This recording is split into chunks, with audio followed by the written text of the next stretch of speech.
ब्राह्मण की संतान रावण क्यों कहलाया असुरों का राजा? कैसे मिली थी सोने की लंका? नमस्कार दोस्तों, राधे राधे, जय श्री कृष्णा। आप सभी का स्वागत है हमारे YouTube चैनल पर। तो चलिए कथा को प्रारंभ करते हैं।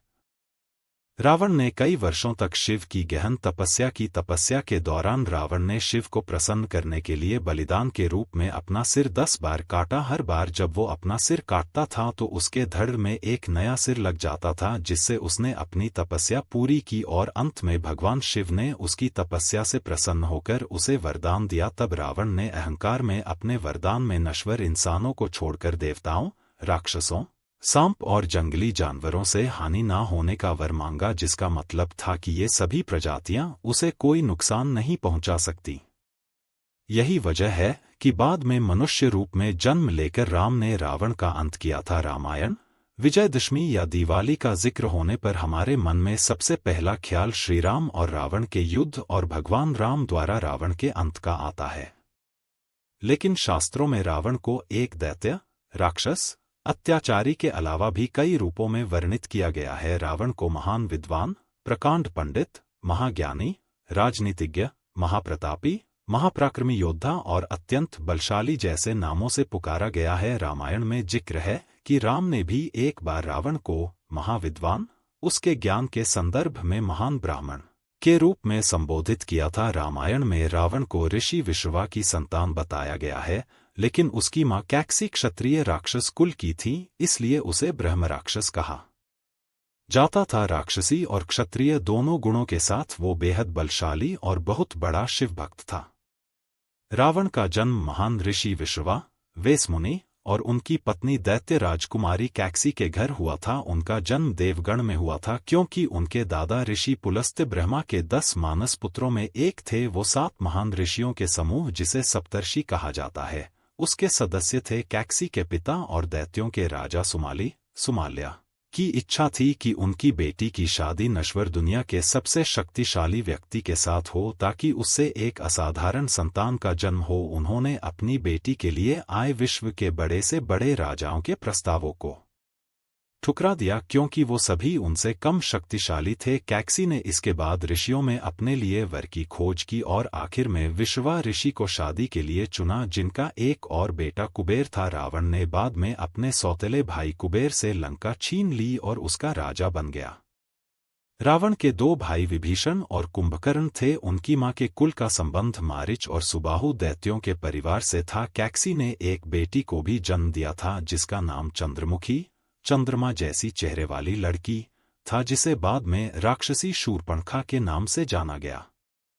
पिता के सानिध्य में सीखा वेद और युद्ध कला। पिता विश्रवा अपने बेटे रावण को आक्रामक और अभिमानी होने के साथ साथ एक अनुकरणीय विद्वान कहते थे। विश्रवा के संरक्षण में रावण ने वेदों, पवित्र ग्रंथों, क्षत्रियों के ज्ञान और युद्ध कला में महारत हासिल की। रावण एक उत्कृष्ट वीणा वादक भी था और उसके ध्वज के चिन्ह पर वीणा का भी चित्र दिखाई देता था। रावण दैत्यों की नैतिकता को बनाए रखे, इसके लिए रावण के नाना सुमाली ने अथक प्रयास किए।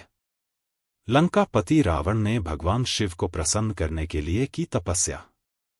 अपनी शुरुआती शिक्षा के बाद रावण ने कई वर्षों तक शिव की गहन तपस्या की। तपस्या के दौरान रावण ने शिव को प्रसन्न करने के लिए बलिदान के रूप में अपना सिर 10 बार काटा। हर बार जब वो अपना सिर काटता था तो उसके धड़ में एक नया सिर लग जाता था, जिससे उसने अपनी तपस्या पूरी की और अंत में भगवान शिव ने उसकी तपस्या से प्रसन्न होकर उसे वरदान दिया। रावण ने भगवान शिव से अमरता, सदा अमर रहने का वर मांगा, जिसे शिव ने देने से इनकार कर दिया, लेकिन उन्होंने उसे अमरता का दिव्य अमृत दिया। इस वर का अर्थ था कि रावण जब तक जीवित रहेगा तब तक उसे परास्त नहीं किया जा सकता। रावण ने अहंकार में अपने वरदान में नश्वर इंसानों को छोड़कर देवताओं, राक्षसों, सांप और जंगली जानवरों से हानि ना होने का वर मांगा, जिसका मतलब था कि ये सभी प्रजातियां उसे कोई नुकसान नहीं पहुंचा सकती। यही वजह है कि बाद में मनुष्य के रूप में जन्म लेकर राम ने रावण का अंत किया था। शिव ने उसे उसके सभी 10 कटे हुए सिरों के अलावा दिव्य शस्त्र और कई प्रकार के चमत्कार की शक्ति दी। इसी वजह से रावण को दशमुख या दशानन कहा गया।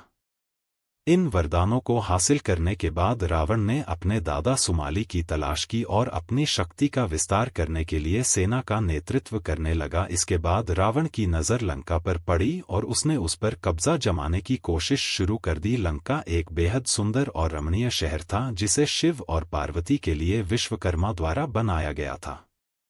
बाद में ऋषि विश्रवा ने लंका में यज्ञ के बाद शिव से उसे दक्षिणा के रूप में मांग लिया। इसके बाद कुबेर ने अपनी सौतेली मां कैकेसी के जरिए रावण और अपने अन्य भाई बहनों को ये संदेश पहुंचाया कि अब लंका उनके पिता विश्रवा यानी उन सभी की हो चुकी है।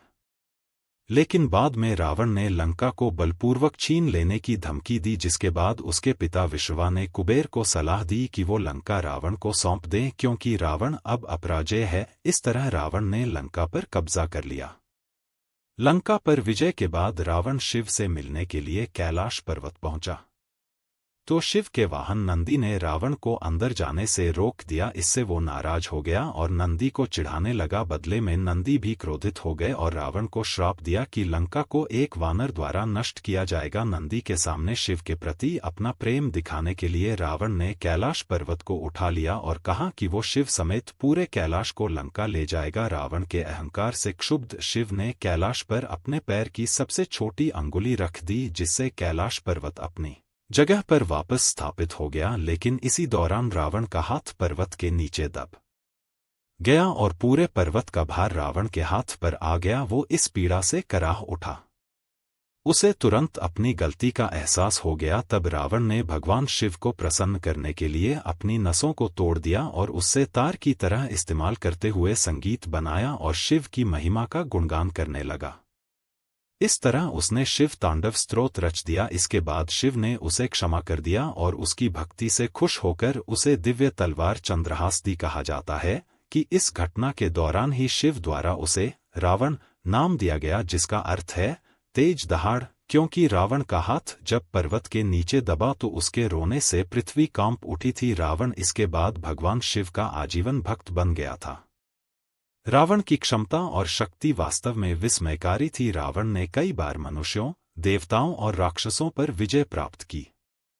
पाताल लोक को पूरी तरह जीतकर उसने अपने भाई अहिरावण को वहां का राजा बना दिया। वह तीनों लोकों में सभी असुरों का सर्वोच्च अधिपति बन गया। कुबेर ने एक बार रावण को उसकी क्रूरता और लालच के लिए आलोचना की, जिससे वो बहुत नाराज हो गया। भाई के इस अपमान के बाद वो स्वर्ग की ओर बढ़ा और देवताओं से युद्ध कर उन्हें हराया। उसने देवों, मनुष्यों और नागों पर जीत अर्जित की। रामायण में रावण का सभी मनुष्यों और देवताओं पर विजेता के रूप में जिक्र किया गया है। हालांकि रावण का अहंकार उसके अंत का कारण बना। दोस्तों, आपको ये कथा कैसी लगी? कृपया कमेंट करके ज़रूर बताएं। वीडियो पसंद आया हो तो लाइक करें और ऐसी ही और भी बहुत सारी कहानियों, कथाओं एवं जानकारियों को सुनने के लिए चैनल को सब्सक्राइब ज़रूर करें। धन्यवाद।